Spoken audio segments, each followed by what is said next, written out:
Makipaglamay tayo sa mga DDS. All black ang tema natin today and tonight. Sa mga DDS po na iiyak kapag napanood to, kumalma at wag pong mahimatay.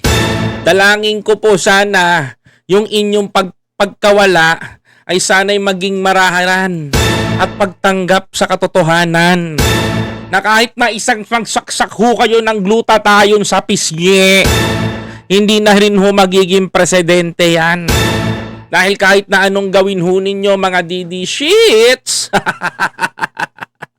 condolence.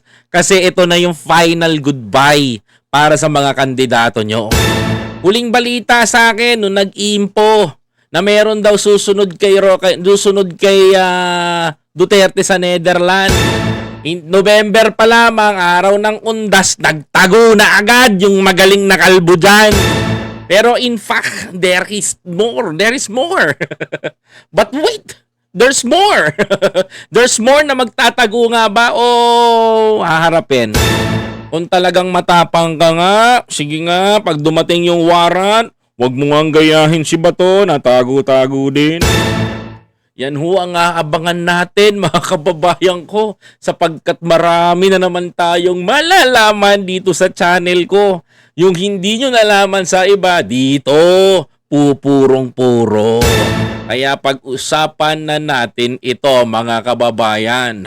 Mga pangalan na sangkot sa International Criminal Court, sangkot sa mga kakaso na ginawa ni Duterte, pinangalanan na, sandamakmak na pangalan pero nangunguna si Bato at si Go sa listahan.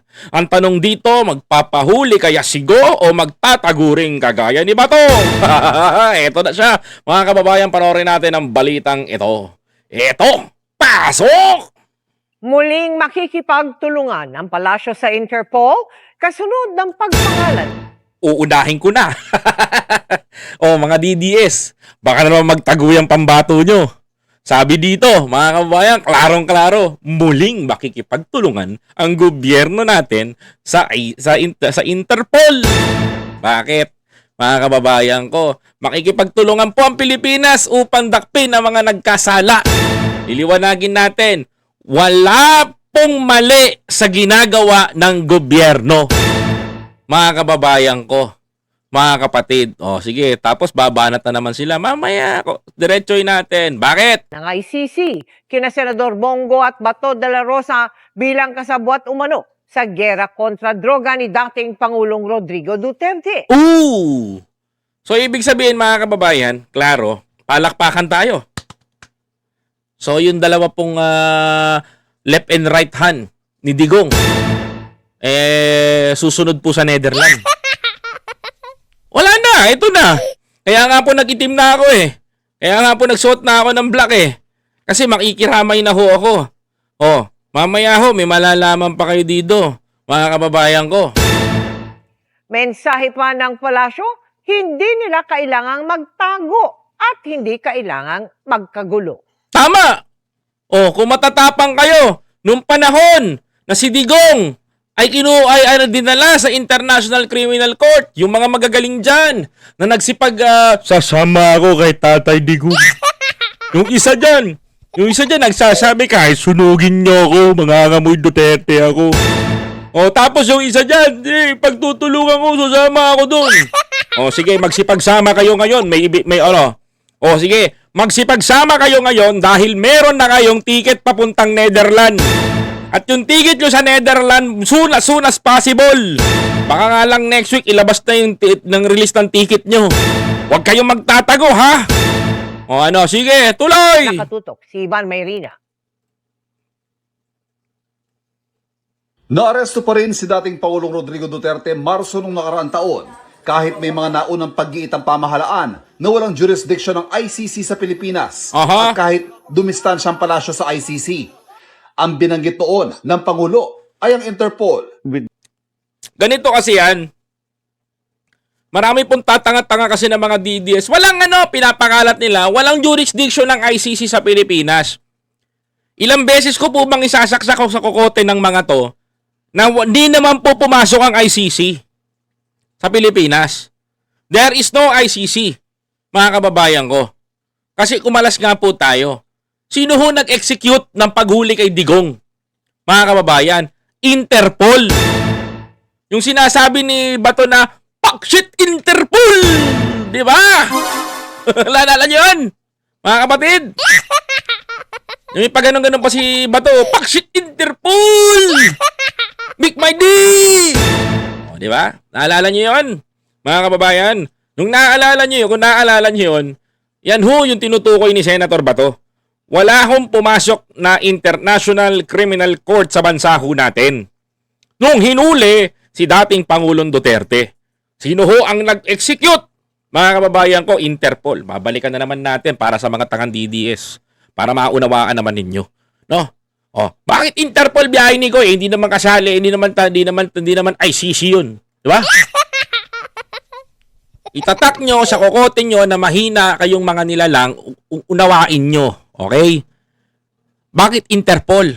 Kasi ang Interpol at ang ICC mayroong partnership. At ang Pilipinas at ang Interpol ay meron din pong partnership. Isa ho tayo sa mga creator ng international police.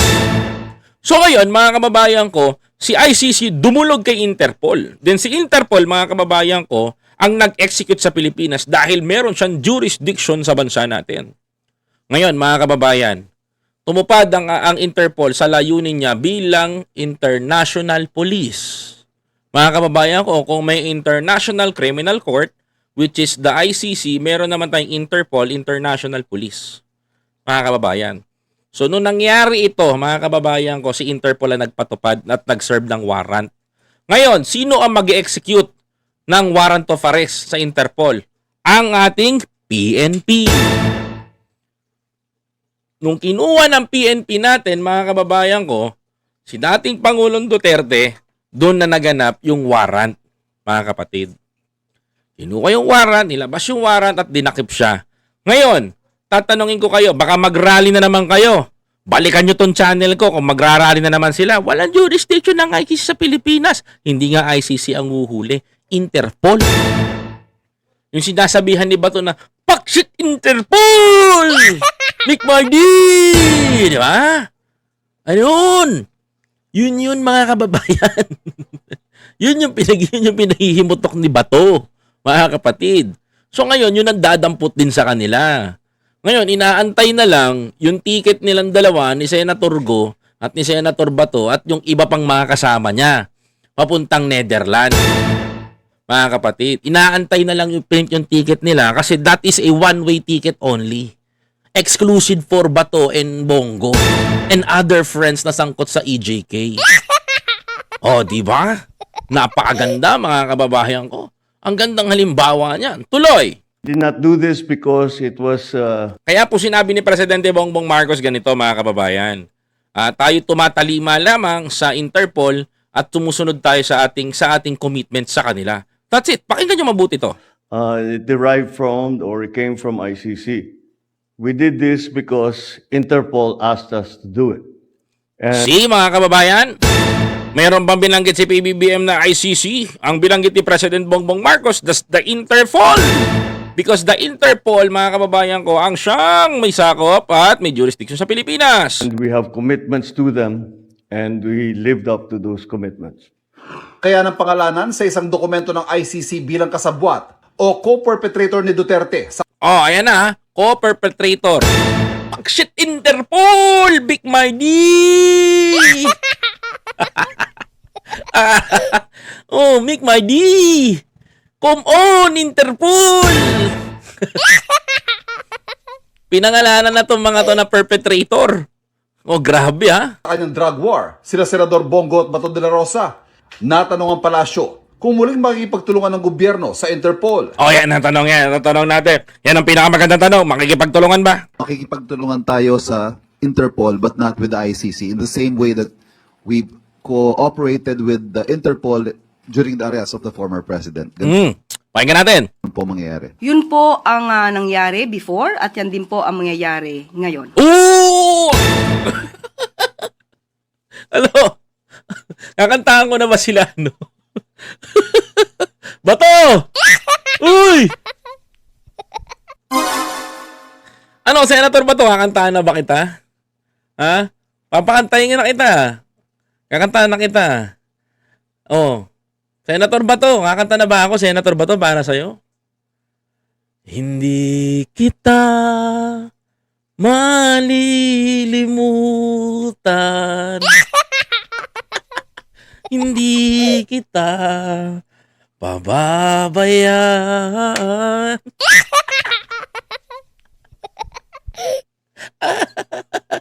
Si Senator Bato, ikaw naman. Huwag ka naman ganyan.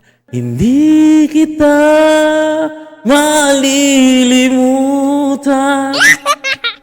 Kailanman di pababayaan.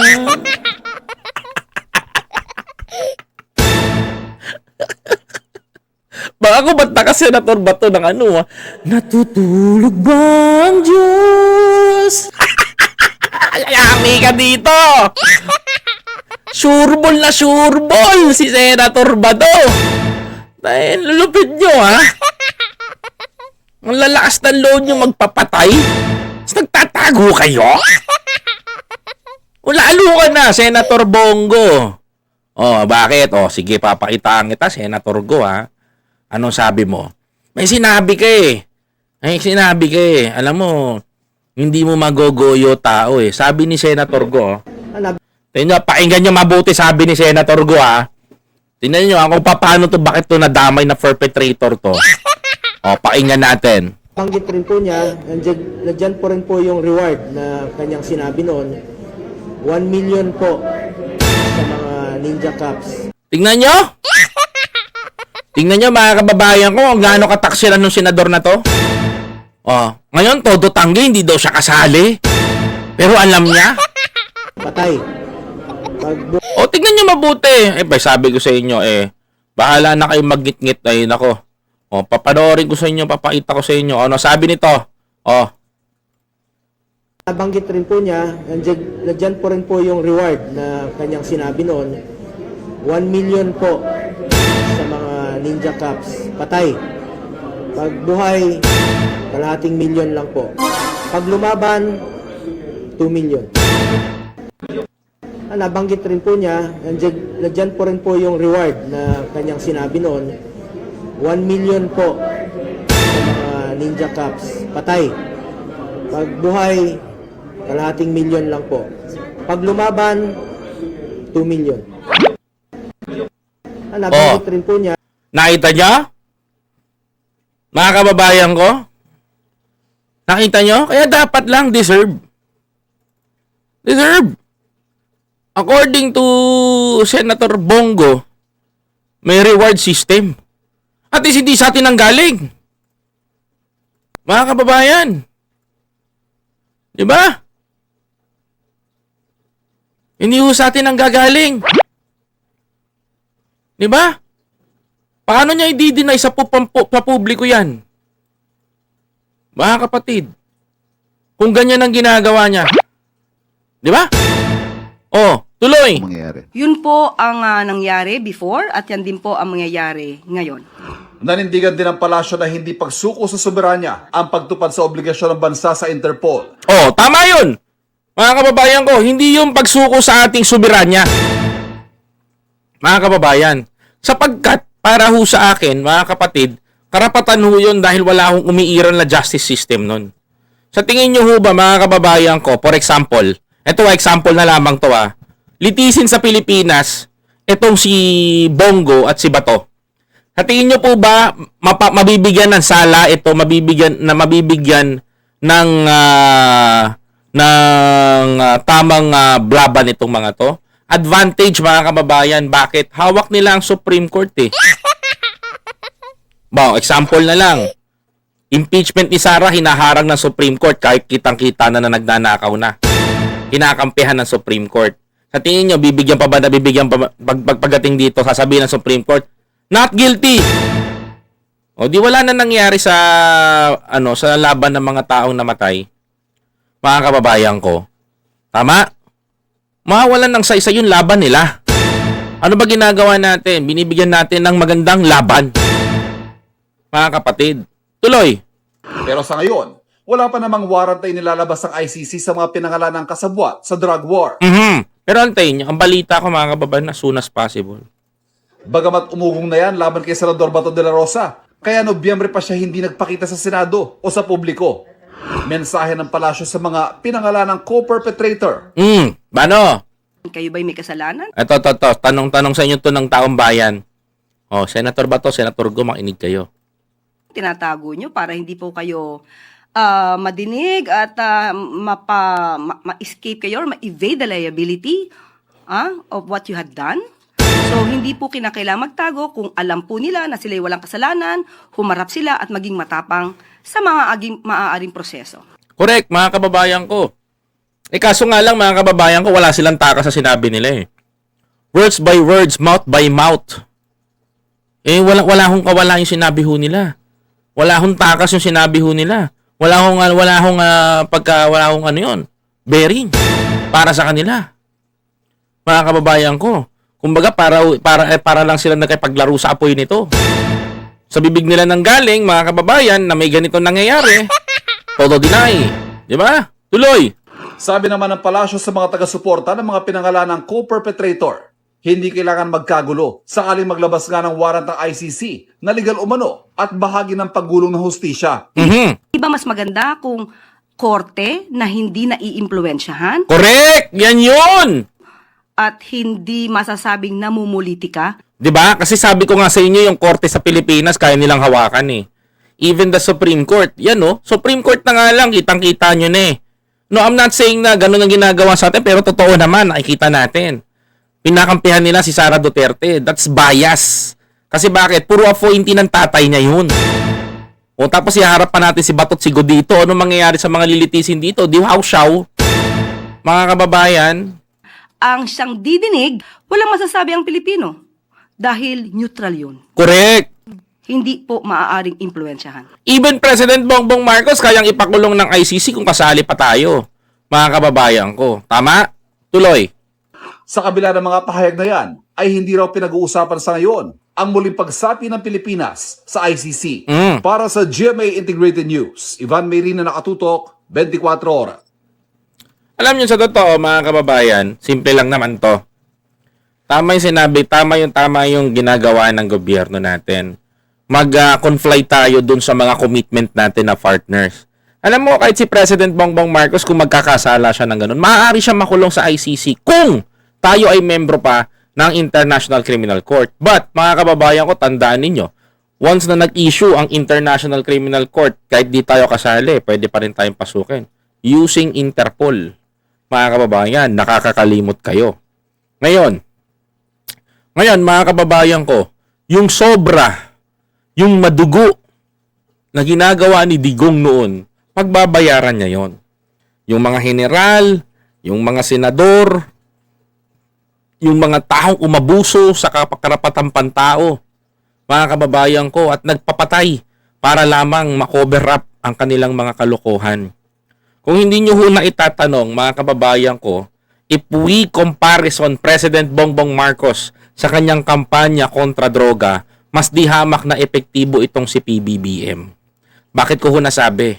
Mga kababayan ko, 47.5 billion pesos worth of illegal drugs. 47.5 billion worth 47.5 billion ang nakulimbat na ipinagbabawal na gamot ni PBBM, yung kanilang mga nahuli ng PNP, PDEA at ang ahensya ng gobyerno. In 4 years, sa 4 na taon ni PBBM, ganyang kalaki yung kanilang binanggang mga sindikato na hindi na penetrate ng pinagbabawal na gamot ng Pilipinas. Nasasawatan natin. Pero itong si Duterte, sa 6 na taon na pamumuno, mga kababayan, nakakatawa, mga kapatid. Alam nyo kung bakit? Mga kababayan, ang droga sa Pilipinas, ang nahuli niya lamang ay 14.7 billion. Worth 14.7 billion worth of methamphetamine. Di ba mga kababayan, ang laki ng difference? 47.5 to 47.5 to 14.7 billion ang nahuli lang. Si Digong sa 6 na taon 14 billion lang. Si PBBM 47 billion, 4 na taon. 6 years si Digong, 4 years si Bongbong. Ang laki ng nahuli niya. Samantalang itong si Digong na todo kampanya laban sa ano, sabi ko nga sa inyo, yung ginawa ni Duterte na yan, that is pakitang tao, kumitil lang ng buhay. Oh, hindi na kayo nagtaka doon? Kami, nagtaka kami doon. Di ba? Oh, ngayon alam nyo na.